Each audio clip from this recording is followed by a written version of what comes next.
এবং বড়রা তাদেরকে স্বাগত জানাবে।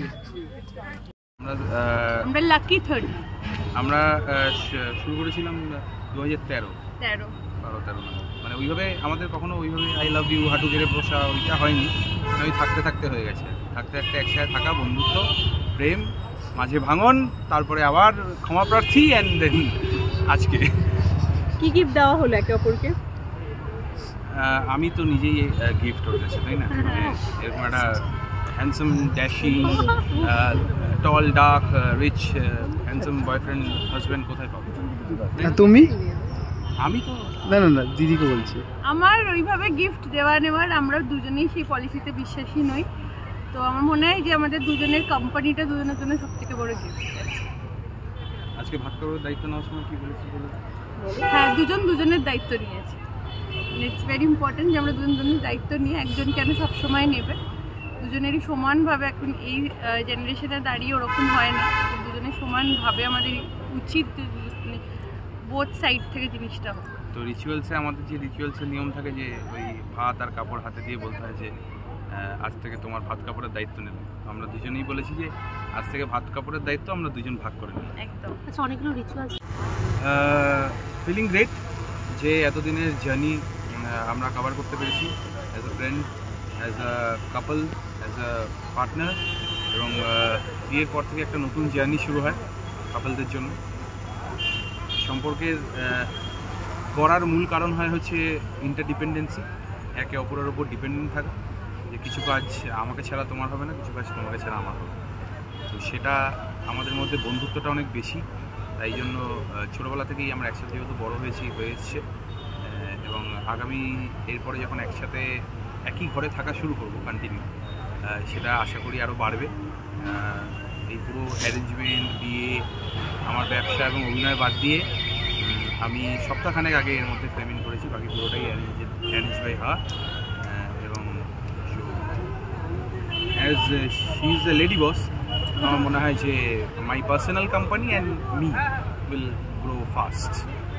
লেডি বস বলে তকমা তো দিয়ে দিল, তাহলে কি রাষ্ট্র lady boss and lady luck, সেটা তো ক্রমশ প্রকাশ্য, লেডি লাক কিনা।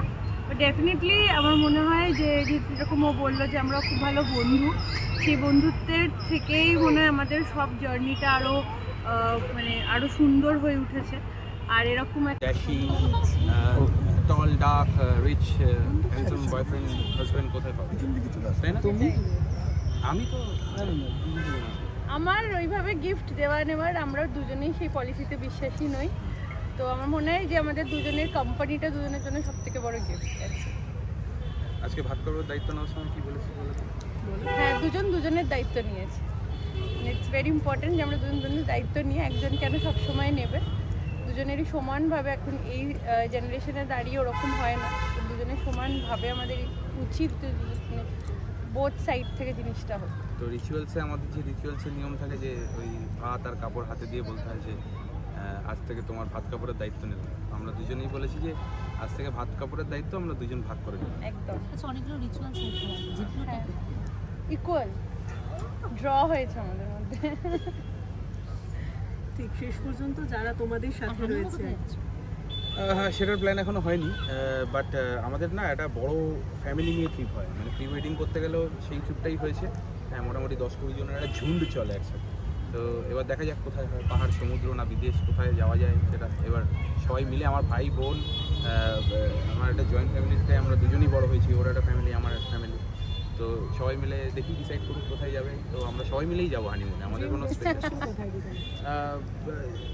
সেই অর্থে আমরা ঠিক করিনি কোথাও, বাট ছোটবেলায় আমরা দুজনই পাহাড় ভালোবাসি, সমুদ্র থেকে পাহাড়টা ভালোবাসি, তো ওই জন্য অলওয়েজ গেলে তো ওরকম পাহাড় রিলেটেড কথা হয়। ফ্যামিলি যখন বলে তার মানে জুতো চুরির সময় তো মানে হাঙ্গামা ভালোই হয়েছে না, আমি গুড বিজনেসম্যান, তো আমি জুতো চুরিটা সেট করে নিয়েছি।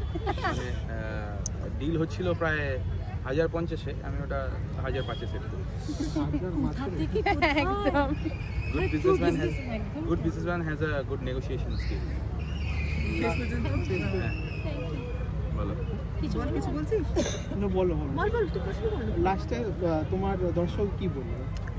দর্শকদের এটাই বলবো যে আমার শুরুর থেকে জার্নিতে যারা আমাকে ভালোবাসা দিয়েছে, এতটা এগিয়ে এসেছি অভিনয়ের বিজনেসে এবং সমস্ত ক্ষেত্রে।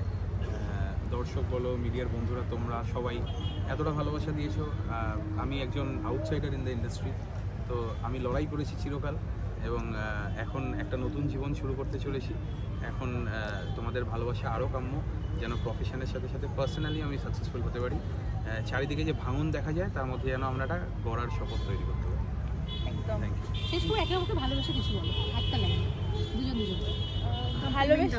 ভালোবেসে বলার ব্যাপারটা হচ্ছে যে আমি চাই যে তুই এইভাবেই আমার পাশে থাক, আর আমি তোর গ্রোথেও আমি যেরকম তোর পাশে আছি, তুইও সেরকম আমার সবসময় আমার সাথে ছিলিস, আছিস আর থাকবি। এটাই আমার কাছে সবথেকে বড় পাওয়া।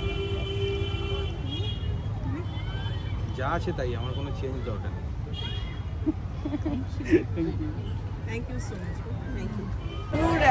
বিয়েতে হাজির, কি বলবে 10 বছর ওদের তো হ্যাঁ সত্যি মেয়েটি এত সুন্দরও যে কিছু বলার নয়।